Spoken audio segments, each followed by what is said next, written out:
सोयाबीनचं, तर ते बियाणं उगवण क्षमता त्याची चांगली आहे का नाही, कारण सोयाबीन कसं नाजूक पीक आहे. त्याच्या बियाणाला जर थोडा जरी धक्का लागला तरी ह्याचं उगवण होत नाही आणि सगळ्यात कमी उगवण क्षमता गेल्या 3 वर्षापासून सोयाबीनमध्ये रेकॉर्ड झालेली आहे. मग आपण काय करणार, असं घरच्या घरी ह्याची उगवण क्षमता किती टक्के हे आपल्याला तपासणी करायची. आपण या पेपरवर काय केलंय, थोडासा पेपरवाला केलाय आणि त्या पेपरवर 100 बिया ठेवल्या. 100 बिया ठेवून त्याला थोडंसं पाणी मारून त्याची गुंडाळी करायची आणि 5 दिवस हे आपल्या घरात ठेवायचे सावलीत. अधूनमधून एखादा पाण्याचा शिंतळा त्याच्यावर मारायचं, फार पाण्यात त्याला. 5व्या दिवशी तुम्ही हे उलगडता त्यावेळेस 100 बियापैकी किती बियाणांना अंकुर फुटलाय ती झाली त्याची उगवण क्षमता टक्केवारी. आपल्या 100 बियांपैकी जर 80 बियाणांना काय झालं असेल, अंकुर फुटले असतील, तर बियाणं आपल्या घरचं जे आहे ते किती टक्के उगवण क्षमता झाली, 80% झाली. जर 60% झाली तर बियाणं पेरायचं नाही, पण बियाणं याला जास्त लागेल.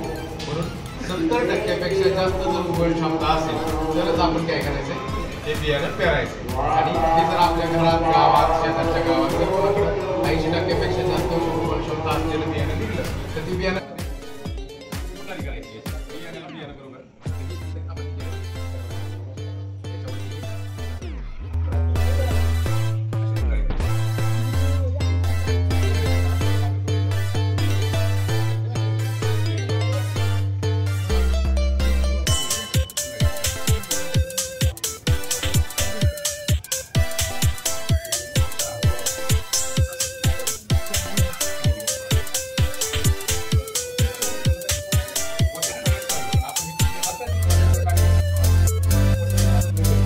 मीठ होते बियाणे, एक खाद्य पण होते त्या बियाणे.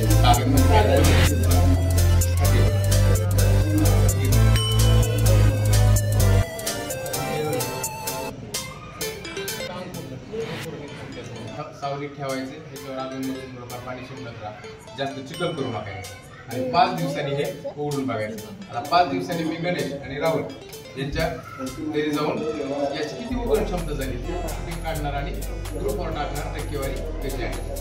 हे बियाणाचे मी आणले ते आपल्या पिंपरी पलंगचे सतीश ओळ जे आहेत त्यांच्या सोयाबीनचं बियाणं